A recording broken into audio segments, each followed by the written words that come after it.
मित्रों, महाकाल की काली। काली का अर्थ है समय और काल। काल जो सभी को अपने में निगल जाता है।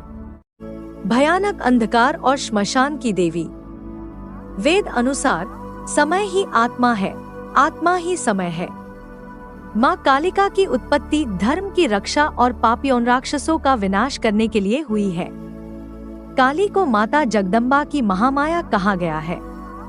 माँ ने सती और पार्वती के रूप में जन्म लिया था। सती रूप में ही उन्होंने 10 महाविद्याओं के माध्यम से अपने 10 जन्मों की शिव को झांकी दिखा दी थी। मित्रों, कलयुग में 3 देवता जागृत कहे गए हैं: हनुमान जी, कालिका माता और भैरव जी। कालिका की उपासना जीवन में सुख, शांति, शक्ति, विद्या देने वाली बताई गई है। माँ कालिका की भक्ति का प्रभाव व्यावहारिक जीवन में मानसिक, शारीरिक और सांसारिक बुराइयों के अंत के रूप में दिखाई देता है, जिससे किसी भी इंसान के तनाव, भय और कलह का नाश हो जाता है।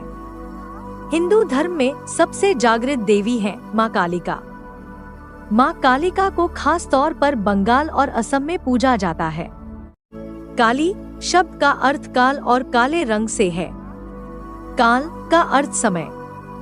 माँ काली को देवी दुर्गा की 10 महाविद्याओं में से एक माना जाता है। कालिका के दरबार में जो एक बार चला जाता है, उसका नामपता दर्ज हो जाता है। यहाँ यदि दान मिलता है तो दंड भी, आशीर्वाद मिलता है तो शाप भी। यदि आप कालिका के दरबार में जो भी वादा करने आए, उसे पूरा जरूर करें।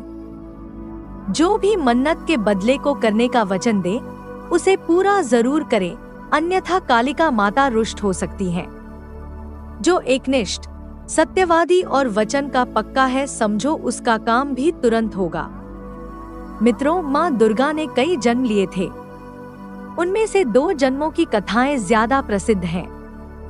पहला, जब उन्होंने राजा दक्ष के यहाँ सती के रूप में जन्म लिया था और फिर वे यज्ञ की आग में कूदकर भस्म हो गई थी।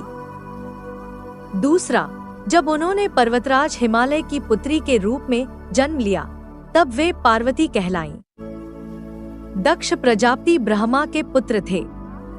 उनकी दत्तक पुत्री थी सती, जिन्होंने तपस्या करके शिव को अपना पति बनाया, लेकिन शिव की जीवन शैली दक्ष को बिल्कुल ही नापसंद थी। शिव और सती का अत्यंत सुखी दाम्पत्य जीवन था, पर शिव को बेइज्जत करने का ख्याल दक्ष के दिल से नहीं गया था। इसी मंशा से उन्होंने एक यज्ञ का आयोजन किया, जिसमें शिव और सती को छोड़कर सभी देवी देवताओं को निमंत्रित किया। जब सती को इसकी सूचना मिली तो उन्होंने उस यज्ञ में जाने की ठान ली। शिव से अनुमति मांगी तो उन्होंने साफ मना कर दिया। उन्होंने कहा कि जब हमें बुलाया ही नहीं है तो हम क्यों जाएं? सती ने कहा कि मेरे पिता है तो मैं तो बिन बुलाए भी जा सकती हूँ।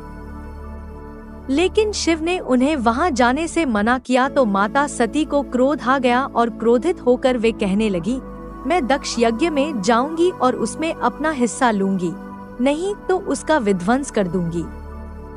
वे पिता और पति के इस व्यवहार से इतनी आहत हुई कि क्रोध से उनकी आंखें लाल हो गईं।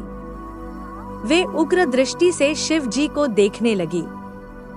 उनके होंठ फड़फड़ाने लगे। फिर उन्होंने भयानक अट्टहास किया। शिव जी भयभीत हो गए। वे इधर-उधर भागने लगे। उधर क्रोध से सती का शरीर जलकर काला पड़ गया। उनके इस विकराल रूप को देखकर शिव जी तो भाग चले, लेकिन जिस दिशा में भी वे जाते वहां एक न एक भयानक देवी उनका रास्ता रोक देती। वे 10 दिशाओं में भागे और 10 देवियों ने उनका रास्ता रोका और अंत में सभी काली में मिल गईं। हारकर शिव जी सती के सामने आ खड़े हुए। उन्होंने सती से पूछा, कौन है ये? सती ने बताया, ये मेरे 10 रूप हैं।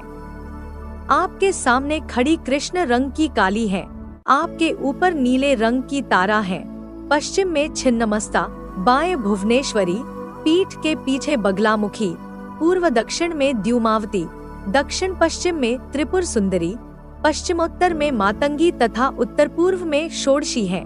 और मैं खुद भैरवी रूप में अभयदान देने के लिए आपके सामने खड़ी हूँ। माता का यह विकराल रूप देख शिव कुछ भी नहीं कह पाए और वे दक्ष यज्ञ में चली गई।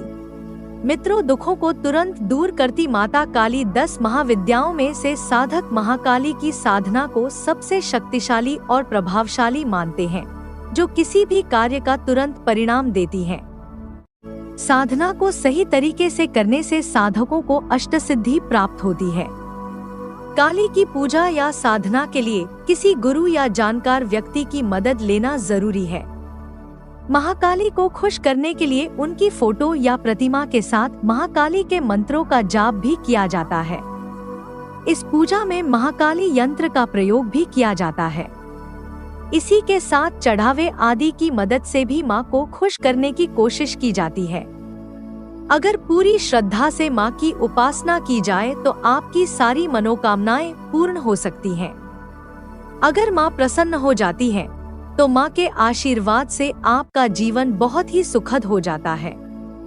मित्रों, कालरात्रि और काली दुर्गा के 9 रूपों में 7वां रूप है देवी कालरात्रि का, इसलिए नवरात्र के 7वें दिन मां कालरात्रि की पूजा होती है। कालरात्रि माता गले में विद्युत की माला धारण करती है। इनके बाल खुले हुए हैं और गर्दभ की सवारी करती हैं, जबकि काली नरमुंड की माला पहनती हैं और हाथ में खप्पर और तलवार लेकर चलती हैं। काली माता के हाथ में कटा हुआ सिर है, जिससे रक्त टपकता रहता है। भयंकर रूप होते हुए भी माता भक्तों के लिए कल्याणकारी है।